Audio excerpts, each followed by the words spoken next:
Reka nongere mbahe ikaze ku ijambo ry'umwimerere. Karibu mbahaye ikaze ku ijambo ry'umwimerere. Germain Muhirwa. Shalom Bashem Adonai Elohim Elohei Avraham Yitzhak Yaakov Yeshua HaMashiach. Maze anachnu cholochim lilochot hayom. Tugiye kureba iki? Tugiye kureba ibitabo 60 byakuwe muri Bibiliya. Ibitabo 60 byakuwe muri Bibiliya. Tugiye kubanza turebe 20 bya mbere, ibindi tuzabireba ejo 20 n'ibindi 20, maze nkwereke ukuntu Bibiliya bayigosoye. Mbanze mbasubiza rero mu izina ry'Uwiteka Imana ishobora byose, Imana ya Abraham, Isaka na Yakobo, ku mwami wacu Yeshua HaMashiach, benshi bita Kristo. Nkuko nkubwiye, tugiye kureba ibitabo byakuwe muri Bibiliya bishyika 60 byose. Reka tuze turebe uko babigenje. Hato ninjya nkubwira nti hari ibitabo bakuwe muri Bibiliya, ugiye uhita wibuka ibyo bitabo ibyo ari byo. Kandaho rero like tuzamuke nk'uko umaze kubimenyera. Akomeje kwiyandikisha namwe ndabashimiye cyane. Nawe turayandikisha kwa subscribe. Witambuka udako subscribe kuko uku kuri mu minsi iza benshi muzagushaka mwibaze aho mwakubonye. Reka twinjire rero turebe ibyo bitabo byakuwe muri Bibiliya ko bigera kuri 20 bya mbere. Reka tubyinjiremo rero. Igitabo cya mbere tugiye kwinjiramo ni ikihe? Ni igitabo cya Ezra wa mbere. Ezra wa mbere nk'uko kiri igitabo cyakuyemo ngo kuko cyavugaga ko kwizera kuba mu Imana ari imwe, kandi noneho kigatuma abantu bashaka Imana ku bwabo batayishakira mu nsengero cyangwa se abigisha. Icya kabiri, Ezra wa kabiri, igitabo nacyo bakivanyemo kuko kitahuzaga n'imyigishirize y'ibihe bya nyuma yo mu nsengero. Bakivanyemo rero bavuga ko kivuga ko iyi si ari abantu benshi, indi zaza ari y'abakeya, noneho bakihuguzamo, kandi ko nagakiza ari imurika rimwe binyuranye n'ibyo urusengero ruvuga. Igitabo rero cya Tobi nacyo bakivanyemo, cyavuga ku bwoko bw'Imana, harimo gusenga, harimo kwiriza, kugira ibambe, nabyo byatumye bakivanamo kuko cyavuga ko mudagomba kurikiza abigisha gusa. Igitabo cya Yudita nacyo bakivanyemo kuko cyavugaga ko Imana ubwayo yari izarokora abantu bayo atari ukuboko kwa muntu, kandi bikaba byarakozwe n'umugore, akaba ariyo mpamvu. Iki ni igitabo rero cya Esther. Ibi ni byongera ku gitabo cya Esther. Esther nk'uko ubizi nacyo barakigosora gisigira amaverisi 3 muri chapter ya 10, kivuga ko Imana yonyine ariyo irokora abantu atari abandi bantu. Igitabo rero cy'ubwenge bwa Salomo nacyo baravuze bati ni ikinyurabwenge gusa, reka tukivanemo kubera ko ngo kivuga ko ngo ikoreye umuntu ibyaha kandi noneho ukihana ibyo byaha bibabarirwa. Kigishaga kugira imbabazi udakoresha iby'amasakramento nk'uko abantu babivuga. Igitabo rero cya Siraki nacyo bakivanyemo bavuga ko utagomba gukurikiza ayo masakramento nk'uko bivugwa muri za kiliziya zateye umunsi. Baruka ni ikindi gitabo nacyo bavanyemo kuko cyari mu bwenge, kigatanga imbaraga, kandi noneho kigatuma umenya ko hari ubuzima bw'ubuziraherezo. Ariyo mpamvu nayo bakivanyemo kubera ko kijya kure y'ibyo urusengero rwigishaga. Ibaruwa ya Yeremiya nayo bayivanyemo kuko ihabanye n'ibigirwamana, kandi ibyo bimana byabo bitigishaga. Niyo mpamvu bavuze ngo reka tukivanemo kuko cyabuzaga amadini kujya mu migenzo ya gipagani. Isengesho rero rya Azariya naryo barivanyemo kuko bavugaga ngo ko leta yahumetswe n'Uwiteka, n'ibyo bavuze.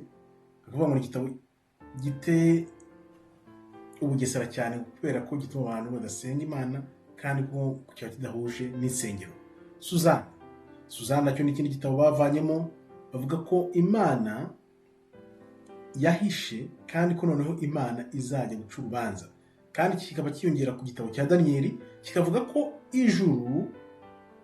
ubucamanza bw'ijuru burenga kure za ruswa na mungwa yamunze insengero, ko ntawe bihuriye n'insengero ibyo zivuga. Ikindi gitabo cya 12 rero batarebe izuba ni igitabo cya Bera n'ikiyoka, cyamaganaga ibigirwamana ko ibigirwamana atari Imana nyamana, ahubwo ari umukungu gusa. Kikerekana ko gusenga ibigirwamana ari ibintu binyuranye n'Imana.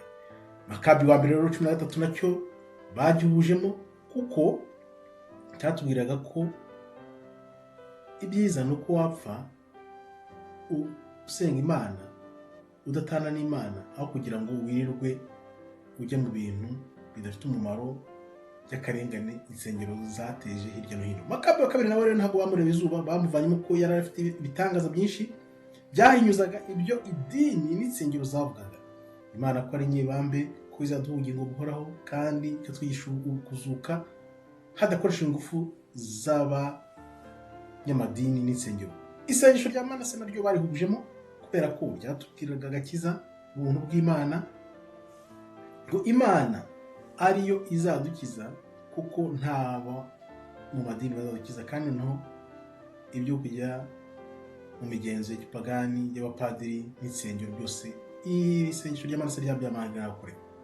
Igitabo cya 16 bavanyemo ivanjiri ya Thomas yo ntabwo bari kwireba izuba kuko itubwira ko ubwami buri muri twebwe ntabwo buri inyuma.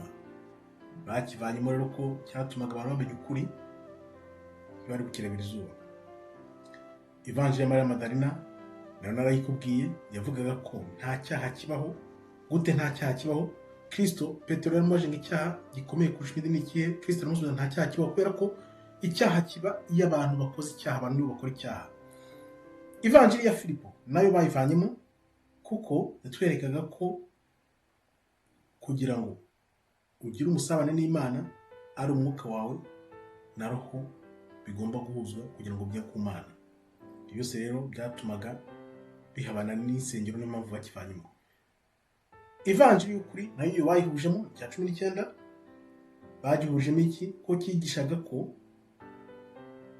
kuzita ku bintu ibyaha byose bigutanya n'Imana, ko ugomba kugarukira Imana. Icya 20 ivanjiri ya Heburayo.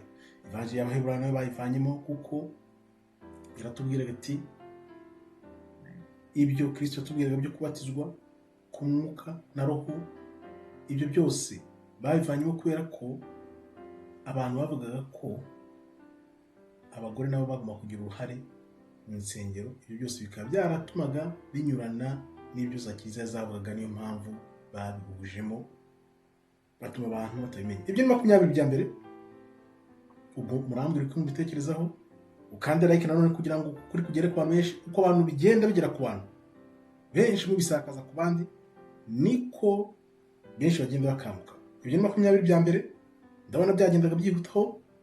Ejo nzagereza gukora 20 kurikiye genda gahoro, ariko ikinyenzi nuko mubona ibyo bitabo mukabona impamvu babivanyemo icyo byavugaga. Noneho wewe unyotewe ushaka kumenya ukuri ukaba wafata umwanya ukavuga uti okay, ibitabo byavugaga iki? Ibitabo nabiboneye, reka mbishakishe. Bajya kuri internet ukabishakisha, aho kumara umwanya umanuka uzamuka kuri za telefone zanyu ukavuga uti reka ndebe iki gitabo. Ivanjiri ya Thomas ivuga ko ubwami buri muri njyewe, ubu bwami ni ubuhe?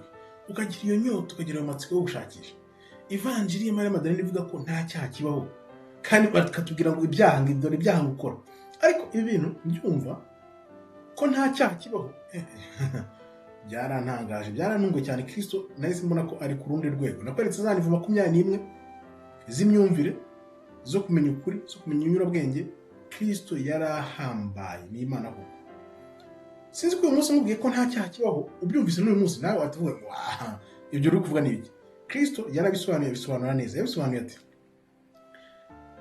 kuba nta cyaha kiriho ntacyo iyo uhemukiye mugenzi wawe, iyo wanze mugenzi wawe, iyo wibye, iyo wishe, ni weho urema icyo cyaha.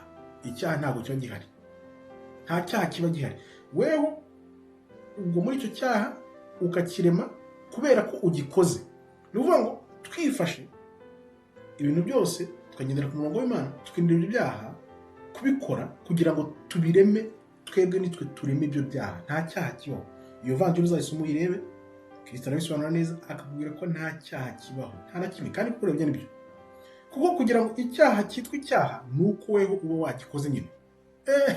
Nararebye hano mitavuga Kristo nahise ngira gutya, mwami urakomeye.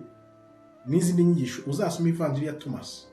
Ivanjiri ya Thomas niyo ihita ikwereka ko ibintu byose batubeshye, baducuritse. Iyo isomye ndaguhaye inyoterwa. Rero mbashimiye rero twakomeje kubana kandi aho like nanone kugira ngo ubutumwa bugere ku bantu benshi ukuri munyote mwese kubatura abantu benshi kuko buryo ukuri kubohora imbohe. Nkomeza ngerageze nzana ukuri uko nshoboye icyo nzi cyo nuko nzi tugiye kwinjira mu bihe buri wese azashaka kumenya ukuri. Sinzi ko muzamugishobora kubona bitakubonye umunsi wo kwiga. Urakoze rero Imana ikomeze kurinde. Shalom, shalom, toda raba, tov meyot.